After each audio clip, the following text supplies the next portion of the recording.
नमस्कार, वंदे मातरम दोस्तों। Share capital transactions chapter में क्वेश्चन नंबर 10, वाला मैन्युफैक्चरिंग कंपनी जिसकी इशूड कैपिटल है 4 lakh equity shares of ₹10 each and issued eight 60%, 60 rupees premium. Application is ₹3 per share with 20 rupees premium, allotment 4 per share, 30 rupees premium, and call 3 rupees per share with 10 rupees premium, and a face value is of total 10 rupees, and security premium is of 60 rupees. Applications are received for 6 lakh equity shares. उसमें एक हिम्मत करके share holder है, 500 shares पे, could not pay allotment and call money, and second share holder could not pay final call money on 300 shares. Second shareholder could not pay final call money on 300 shares. So pass necessary journal entries. First entry is bank to equity share application. 6 lakh shares pay 3 rupees. 23 rupees will be received. 3 of face value and 20 of premium. So 1 crore 38 lakh rupees received on application. Out of application 1 crore 38 lakh, 4 lakh shares पे 3 rupees per share जो face value का है वो equity share capital में transfer होगा, यानी total 12 lakh rupees. Security premium reserve आएगा 4 lakh share पे 20 रुपीज, 80 लाख रुपीज, एंड जो एक्स्ट्रा एप्लीकेशन है 2 लाख शेयर्स की उस पे 23 rupees will be refunded to the applicants, क्योंकि एक्स्ट्रा एप्लीकेशन का पैसा कंपनी अपने पास नहीं रख सकती, इसलिए उसको रिफंड करेंगे। Refunded amount will B 46 lakh rupees. तो ये फर्स्ट स्टेज की एंट्री हुई, application money received and application money transfer to capital, security premium and extra application amount is refunded. Next stage है allotment ड्यू होगा, तो equity share allotment to equity share capital normal entry, लेकिन यहाँ पे भी security premium है allotment के stage पे, इसलिए 2 SPR अलॉटमेंट में 4 lakh into 34, 4 lakh share into 34, 1 crore 36 lakh. Out of that equity share capital में 4 लाख शेयर इंटू 4 रुपीज यानी 16 लाख, एंड सिक्योरिटी प्रीमियम जो है उसमें 4 लाख शेयर पे 30 रुपीज प्रीमियम, सो 1 crore 20 lakh रुपीज। नाउ हिम्मत करके एक शेयर होल्डर है, 500 शेयर्स पे, could not pay allotment and call money, यानी अलॉटमेंट 500 शेयर पे नहीं मिला है, तो टोटल 1 crore 36 lakh जो क्रेडिट करेंगे इक्विटी शेयर अलॉटमेंट में से, calls in arrears will be 500 shares and 34 rupees. 500 share पे 34 रुपीज नहीं मिला है, इसलिए कॉल्स इन एरियर्स में अमाउंट आएगा 17,000 and remaining amount 1 crore 35,83,000 rupees will be received. तो अलॉटमेंट में 17,000 is calls in arrears and rest of the amount is received. In case of final call due होगा equity share call to equity share capital to security premium reserve, 4 lakh share पे 13 रुपए, 4 lakh share and 13 rupees, 3 face value and 10 premium, total 30 rupees is due amount is 52 lakhs, जिसमें से capital का है 4 lakh into 3 यानी 12 लाख रुपए, and security premium में 4 lakh into 10 यानी 40 लाख रुपीज। अब ये 52 lakhs में से 10,400 will not be received because this final call is not received on 500 plus 300, total 800 shares पे फाइनल कॉल नहीं मिला है, तो 800 into 13, 10,400 is not received out of 52 lakh, so received amount is 51,89,600. Next question है Mansuri limited जिसकी issued capital है 4,50,000, equity shares of 10 each of ₹16 premium, 16 premium पे issue हो रहा है, जिसमें एप्लीकेशन है 4 rupees plus 6 premium, allotment 4 rupees plus 10 rupees premium, and call 2 rupees, by total face value होगी 10 रुपीज और प्रीमियम होगा 16। अब्दुल करके एक शेयर होल्डर है, 600 शेयर्स पे, could not pay allotment and call, and Harun another share holder could not pay call money on 400 shares. But question में difference ये है कि we are asked to prepare cash book and necessary journal entries pass करनी और cash book prepare करना है। Now cash book जो है वो भी सब डिवीजन ऑफ जर्नल है, यानी प्राइमरी बुक है, जर्नल भी प्राइमरी बुक है। अगर हम किसी एंट्री को जर्नल में और कैश बुक में दोनों जगह रिकॉर्ड करते हैं तो डुप्लीकेशन हो जाता है एंट्री का, 2 बार पोस्टिंग होगा, इसलिए टू एलिमिनेट दैट प्रॉब्लम जो ट्रांजैक्शन कैश बुक में रिकॉर्ड होगा वो जर्नल में रिकॉर्ड नहीं हो सकता, और जो जर्नल में आएगा वो कैश बुक में नहीं आएगा, तो इस तरह से सिर्फ cash transactions will be recorded in cash book and remaining journal entries will be part of journal. तो उसके लिए शुरुआत करते हैं, पहले equity share application amount receive होगा, तो जो फर्स्ट एंट्री होती है अपनी bank to equity share application, उसमें से यहाँ पे एंट्री पास करेंगे कैश बुक में to equity share application 4,50,000 shares की एप्लीकेशन आएगी, क्योंकि हमें बोला गया है इश्यूड कैपिटल है 4,50,000 शेयर्स। नो इन्फॉर्मेशन कि कितने एप्लीकेशन रिसीव हुए हैं, तो हमें मानना पड़ेगा कि जो इश्यूड कैपिटल है उतना ही सब्सक्राइब कैपिटल है, यानी 4,50,000 शेयर पे 10 रुपए एप्लीकेशन का रिसीव हुआ 45 लाख रुपीज। ये फर्स्ट जो एंट्री होती है bank to share equity share application, वो एंट्री की अमाउंट सीधी कैश बुक में आएगी to equity share application 45 lakhs. फिर सेकंड जो एंट्री है इक्विटी शेयर एप्लीकेशन में से नेसेसरी अमाउंट यानी 4,50,000 शेयर पे 4 रुपीज जो फेस वैल्यू है 4 rupees, it will be transfer to equity share capital total 18 lakhs and security premium reserve में 4,50,000 शेयर का 6 रुपीज प्रीमियम का, तो 4,50,000 into 6 27 lakh rupees will be transfer to security premium reserve. इसके बाद अलॉटमेंट ड्यू होगा second stage पे, तो equity share allotment to equity share capital to security premium reserve. Allotment में 4,50,000 शेयर पे 4 rupees face value and 10 premium, total 14 due होगा और उसके अमाउंट है 63 लैक्स, जिसमें से कैपिटल में 4,50,000 पे 4 रुपए यानी 18 लैक्स और सिक्योरिटी प्रीमियम रिजर्व में 4,50,000 शेयर पे 10 रुपए यानी 45 लैक्स। तो ये अमाउंट हुआ ड्यू। अब ड्यू के बाद जब रिसीव किया जाएगा तो बैंक से एंट्री आएगी। तो अब यहाँ पे सिचुएशन है कि अलॉटमेंट 600 शेयर पे नहीं मिला है, यानी 4,50,000 में से 600 शेयर पे पैसा नहीं मिला है। जो नहीं मिला है उसकी अमाउंट एंट्री में आएगी calls in arrears to equity share allotment. जो भी अमाउंट नॉट रिसीव्ड है वो यहाँ पे जर्नल में आएगी इफेक्ट उसकी, calls in arrears to ES allotment 600 shares पे 600 शेयर्स पे 14 rupees not received, so 8,400 is not received. और जो रिसीव हुआ है यानी रिसीव हुआ होगा 4,49,400, टोटल शेयर्स थे 4,50,000, जिसमें से 600 शेयर्स पे अलॉटमेंट रिसीव नहीं हुआ है, यानी 4,49,400 शेयर्स पे अलॉटमेंट रिसीव, जो कि यहाँ कैश बुक में आएगा टू ईएस अलॉटमेंट 4,49,400 शेयर्स पे 14 रुपीज 62,91,600। उसके बाद कॉल ड्यू करेंगे तो 4,50,000 शेयर्स पे 2 रुपीज यानी 9 lakh rupees is due for call.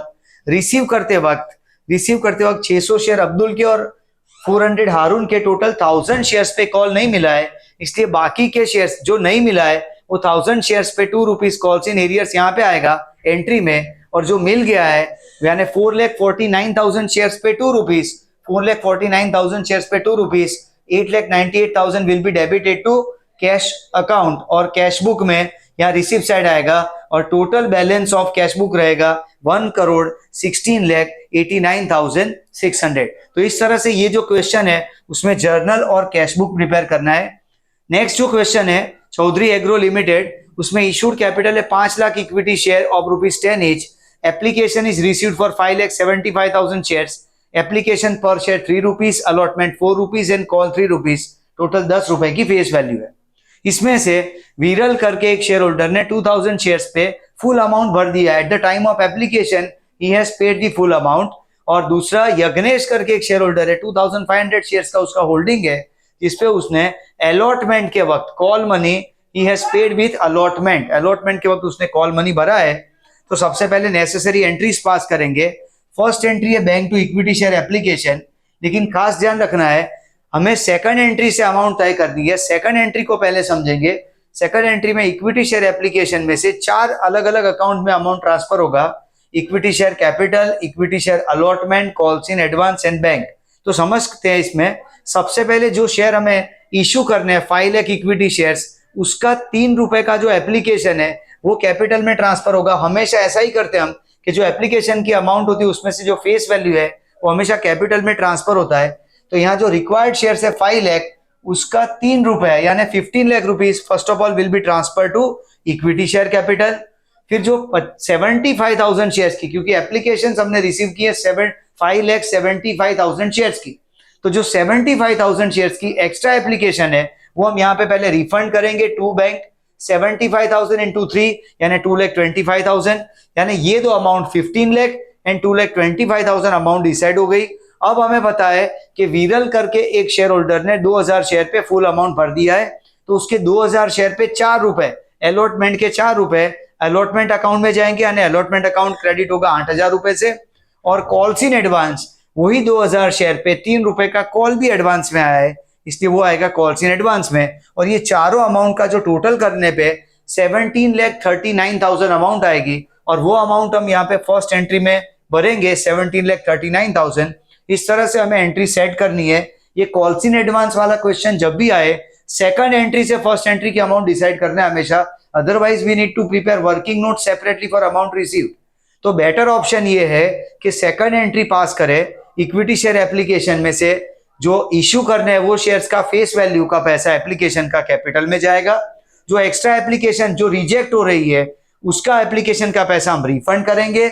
जिसने एडवांस में पैसा भरा है अलॉटमेंट और कॉल का, तो उसका रिस्पेक्टिव अलॉटमेंट और कॉल्स इन एडवांस में अमाउंट लिखने पे हमें पता चलेगा कि total how much amount is received at the stage of application, and that amount will be part of first journal entry. इसके बाद अलॉटमेंट ड्यू करेंगे। Equity share allotment to equity share capital, 5 lakh share पे 4 रुपए का allotment यानी 20 लाख रुपए due होंगे। लेकिन रिसीव करते वक्त अब ये ध्यान रखना है, bank to equity share allot to calls in advance, 2 account credit इसलिए होंगे क्योंकि अलॉटमेंट का अमाउंट रिसीव होगा, और जो कॉल इन एडवांस इसलिए आएगा क्योंकि अलॉटमेंट के स्टेज पे यज्ञेश ने 2500 शेयर पे कॉल एडवांस में भरा है। तो सबसे पहले अलॉटमेंट की अमाउंट कैसे आएगी, तो 20 लाख रुपए ड्यू हुए, 20 लाख में से 8,000 ऑलरेडी रिसीव्ड है, तो 20 लाख माइनस 8,000 अलॉटमेंट के नाम पे 19,92,000 रिसीव होंगे। और कॉल्स के लिए 2,500 शेयर्स पे 3 रुपीज का कॉल है, so 2,500 into 3, that amount will be credited to calls in advance account 7,500। तो टोटल कितना अमाउंट रिसीव होगा, total amount received on allotment is 19,99,500। Allotment के स्टेज पे 19,99,500 विल बी रिसीव्ड।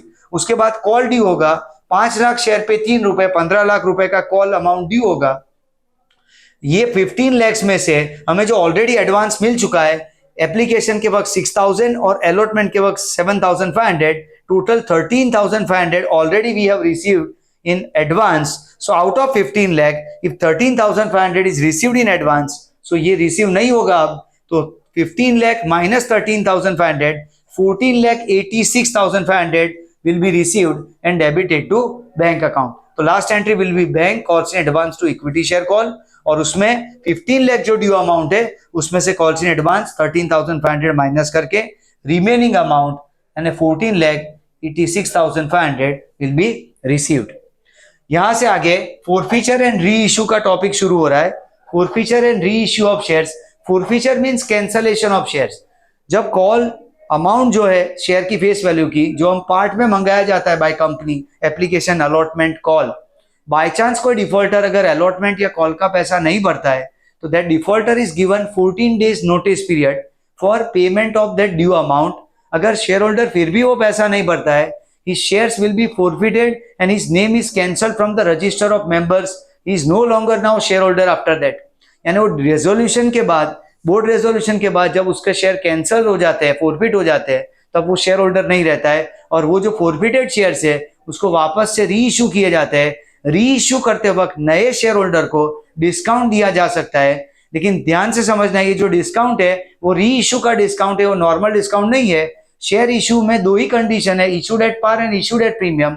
री इशू करते वक्त ही डिस्काउंट दिया जा सकता है, and that discount is already amount forfeited. जो अमाउंट हमने फोरफिट किया है उसी अमाउंट को हम डिस्काउंट के फॉर्म पे न्यू शेयर होल्डर को अलाउ कर सकते हैं। उसके लिए पहले फोरफीचर की एंट्री समझते हैं। फोरफीचर की एंट्री है इक्विटी शेयर कैपिटल, क्योंकि कैपिटल कैंसिल हो रहा है इसलिए equity share capital account debited to share forfeiture to ES allot to ES call. अब ये जो अमाउंट है यहाँ पे ES allot and ES call वो नॉट रिसीव्ड अमाउंट है, यानी जो पैसे हमें नहीं मिले। लेकिन सबसे पहले आएगा due amount. Equity share capital में जो डेबिट होगा वो ड्यू अमाउंट होगा, यानी जिस स्टेज पे शेयर फोरफिट हो रहा है वो amount. To ES allot and ES call में यानी ये respective amount not received amount है, और जो रिसीव्ड अमाउंट है वो फोरफिट हो जाएगा, इसलिए वो शेयर फोरफीचर में क्रेडिट होगा। इसलिए फोरफीचर की एंट्री आएगी equity share capital account debited to share forfeiture to ES allotment to ES call, यानी equity share capital due amount, share forfeiture received amount, and जो रिस्पेक्टिव स्टेजेस है ES allotment and ES call it will be not received amount. इसके बाद ये shares को री issue किया जाएगा। तो री इश्यू की एंट्री है bank to equity share capital. अगर ये री इश्यू में हमें डिस्काउंट देना पड़ रहा है न्यू शेयर होल्डर को, तो शेयर फोरफीचर डेबिट होगा। और अगर न्यू शेयर होल्डर को हम more than the face value means higher price पे शेयर इश्यू कर रहे हैं तो सिक्योरिटी प्रीमियम रिजर्व क्रेडिट होगा। बट इंपॉर्टेंट पॉइंट ये रहेगा कि शेयर फोरफीचर और SPR these two accounts cannot go together in an entry of reissue में दोनों में से एक ही चीज आएगी। फॉर एग्जाम्पल 10 रुपए का शेयर अगर 12 रुपए में री इश्यू कर रहे हैं तो 2 रुपए का सिक्योरिटी प्रीमियम मिल रहा है, एक्स्ट्रा अमाउंट मिल रहा है, तब शेयर फोरफीचर नहीं आएगा। और अगर 10 रुपए का शेयर 7 रुपए में री इश्यू कर रहे हैं तो हम 3 रुपए का उसको डिस्काउंट दे रहे हैं न्यू शेयर होल्डर को, तो 3 रुपए शेयर फोरफीचर में आएगा, तब सिक्योरिटी प्रीमियम रिजर्व नहीं आ सकता। यानी इफ शेयर इज री issued at a price less than face value, the difference will be claimed from share forfeiture. It is called discount given to new shareholder at the time of reissue. And if share is reissued at a price higher than face value, then the difference amount will be credited to security premium reserve. In that situation, share forfeiture account will not be debited because no discount given at the time of reissue. तो ये knowledge के साथ हम यहाँ forfeiture और reissue की process करेंगे। After forfeiture and reissue, if balance is available in share forfeiture account, this is share forfeiture account and it represents the amount forfeited from the defaulter, and this share forfeiture account which is debited, that amount is used at the time of reissue. ये forfeited amount है और ये amount जो use किया है वो है debit. तो क्रेडिट माइनस डेबिट करने पे जो डिफरेंस अमाउंट बचेगा that is balance of share forfeiture account after reissue of forfeited shares, and it's a capital profit for the company, so it will be transferred to capital reserve, and for that entry will be share forfeiture to capital reserve.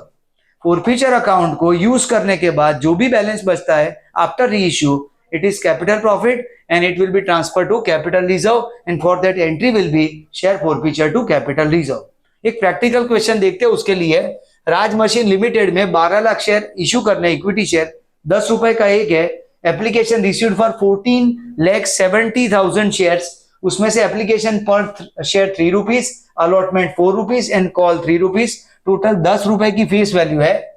अब यहाँ पे आकाश करके एक defaulter ने 2000 share पे allotment और call नहीं भरा है, और सनी करके एक शेयर होल्डर है 1200 शेयर पे, उसने कॉल नहीं भरा है, और ये दोनों के शेयर्स आफ्टर कॉल फोरफिट हुए हैं और री इश्यू किए गए at a price of 7 rupees per share. तो जरा समझते हैं। यहाँ पे पहली एंट्री है कि bank to equity share application 14,70,000 shares पे 3 रुपीज पर शेयर पहले एप्लीकेशन का रिसीव होगा, 44,10,000। Now from 44,10,000 equity share application amount में से पहले कैपिटल में जाएगा 12 लाख शेयर पे 12 लाख शेयर पे 3 रुपीज, यानी 36 lakh rupees will be transfer to capital. और जो एक्स्ट्रा है, एक्स्ट्रा एप्लीकेशन है 2,70,000 शेयर्स की, और उस पे 3 रुपए यानी टोटल 8,10,000 रुपीज रिफंड किया जाएगा। तो यहाँ पे ये फर्स्ट स्टेज कंप्लीट होगा एप्लीकेशन का। उसके बाद अलॉटमेंट ड्यू करना है, इसकी एंट्री होगी equity share allotment to equity share capital. 12 lakh share पे 4 रुपए का अलॉटमेंट ड्यू होगा, टोटल 48 लाख। उसमें से एक डिफॉल्टर ने 2000 शेयर पे कॉल नहीं भरा, अलॉटमेंट नहीं भरा है, तो उसका 2000 शेयर पे 4 रुपए यानी 8,000 कॉल्स इन एरियर्स में आएगा। टोटल 48 लाख रिसीवेबल अमाउंट में से 8,000 अगर कॉल्स इन एरियर्स है तो रिमेनिंग होगा 47,92,000 it will be received. So entry will be bank calls in arrears to equity share allotment. After this call due होगा तो equity share call to equity share capital 12 lakh share पे 3 रुपए 36 lakh rupees will be due for call. उसमें से 36 lakh rupees में से अब दोनों ने कॉल नहीं भरा है 2000 एंड 1200, तो टोटल 3200 शेयर्स पे कॉल नहीं मिला है, तो 3200 into 3 9,600 will be debited to calls in arrears and remaining amount will be debited to bank account. So entry will be bank calls in arrears to ES call. इसके बाद यहाँ पे ये प्रोसेस कंप्लीट होने के बाद फोरफीचर का stage आएगा। 3 स्टेज एप्लीकेशन, अलॉटमेंट और कॉल के स्टेज के बाद अब शेयर्स फोरफिट किए जाएंगे। टोटल शेयर्स फोरफिट हो रहे हैं 3,200, जिसके लिए एंट्री होगी equity share capital to share forfeiture to calls in arrears. तो पहले इक्विटी शेयर कैपिटल में हम शेयर्स कैंसिल करेंगे 3,200, क्योंकि फोरफिचर की एंट्री में इक्विटी शेयर कैपिटल डेबिट होगा। 3,200 शेयर इंटू 10 रुपए का शेयर है 32,000 डेबिट होगा। उसमें से जो नहीं मिला है कॉल्स इन एरियर्स, तो उसमें 8,000 रुपए अलॉटमेंट का स्टेज का और 9,600 ये कॉल के स्टेज के, दो अमाउंट टोटल 17,600 में नहीं मिला है, 32 में से 17,600 is not received, so 14,400 must have been received and it will be credited to share forfeiture and this amount will be forfeited by the company. Now these shares are reissued, 3,000 shares, 3,200 shares are reissued at 7 rupees per share. 10 रुपए का share है, 7 रुपए में reissue हो रहा है, यानी 3 रुपए का डिस्काउंट दे रहा है. तो पहले 3,200 shares into 10 rupees equity share capital में क्रेडिट होगा 32,000. रीइश्यू में पहले इक्विटी शेयर कैपिटल को ही क्रेडिट करना है, इसलिए 3,200 shares into 10 rupees 32,000 will be credited to equity share capital. यहाँ पे रीइश्यू का प्राइस है 7 rupees, so 3,200 into 7, 22,400 will be debited to bank account and remaining part 9,600 is discount given at the time of reissue and that amount is 9,600. अब situation ये है कि forfeit किया amount 14,400 and used for reissue, it means given, it is given in form of discount, it is allowed in form of discount to new shareholder 9,600 out of 14,400. If 9,600 is being utilized, then remaining amount 4,800, it's a capital profit, hence it will be transferred to capital reserve. So entry will be share forfeiture to capital reserve. अब एक important point of distinction यहाँ पे समझना है. दो approach है, एक है ये रिसीवेबल अमाउंट का अप्रोच यानी कॉल्स इन एरियर्स का अप्रोच, और दूसरा अप्रोच है रिसीव्ड अमाउंट का अप्रोच, जहां पे हम सिर्फ रिसीव्ड अमाउंट से एंट्री करते हैं.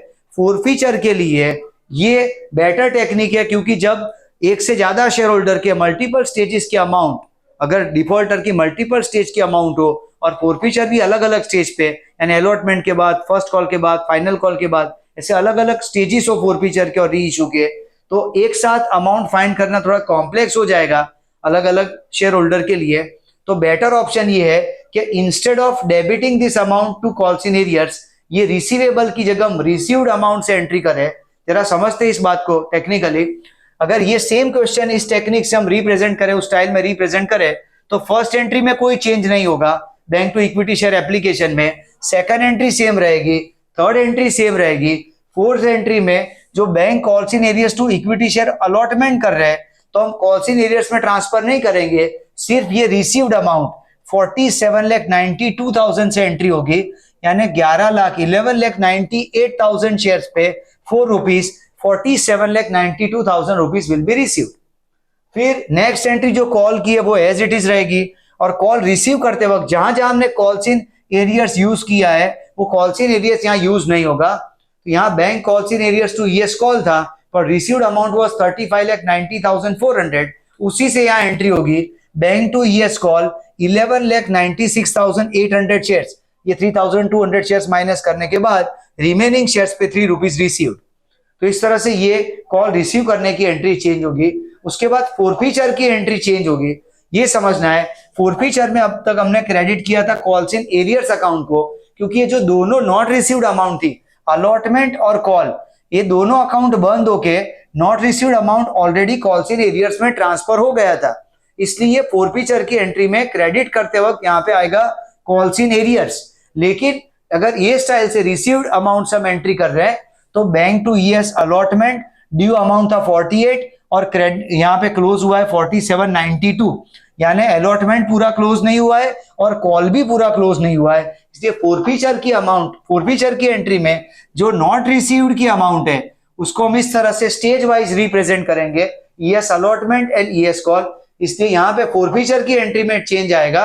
3,200 शेयर फॉरफिट हो रहे हैं at the time of means after final call. So total face value 10 rupees, equity share capital 32,000 debit होगा, और जो नहीं मिला है 2,000 शेयर पे अलॉटमेंट नहीं मिला है 4 रुपए, यानी 8,000 will be credited to equity share allotment, and 3,200 shares पे 3 रुपीज यानी कॉल का नहीं मिला है वो 9,600. So difference is 14,400. So entry is same, application is same, खाली डिफरेंस ये है कि यहाँ पे हम रिसीवेबल अमाउंट से एंट्री कर रहे हैं, इसलिए अलॉटमेंट और कॉल के अकाउंट इमीडिएटली क्लोज हो रहे हैं, और जो नॉट रिसीव्ड अमाउंट है वो कॉल्स इन एरियर्स में ट्रांसफर हो रहा है, और यहाँ पे हम रिसीव्ड अमाउंट से एंट्री कर रहे हैं. इसलिए this account of equity share allotment and equity share call is open to the extent of amount not received. It is still open to the extent of amount not received. इसलिए forfeiture के वक्त, forfeiture की entry में जो not received का part है वो equity share allotment and equity share call, ऐसा हम यहाँ सेपरेटली शो करेंगे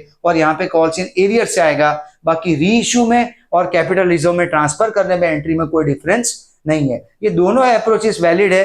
बेटर ऑप्शन ये रिस्पेक्टिव स्टेज, यानी जब भी नॉट रिसीव्ड की अमाउंट आए, हमें equity share allotment, equity share first call, final call इसी तरह यहाँ पे प्रेजेंट करना है। तो ये फोरफीचर और री इश्यू ऑफ शेयर्स के बारे में, और लास्ट में ये जो डिफरेंस अमाउंट है फोरफीचर के बाद कैपिटल रिजर्व में ट्रांसफर होगा, ये अमाउंट फोरफिटेड है या अमाउंट यूटिलाइज्ड है, इसलिए जो भी डिफरेंस बचा है वो कंपनी के लिए कैपिटल प्रॉफिट है and it will be transfer to capital reserve. यहां से आगे जो क्वेश्चंस है वो फोरफीचर और इश्यू के बारे में है, मेजर टेक्निकल पॉइंट्स के साथ है।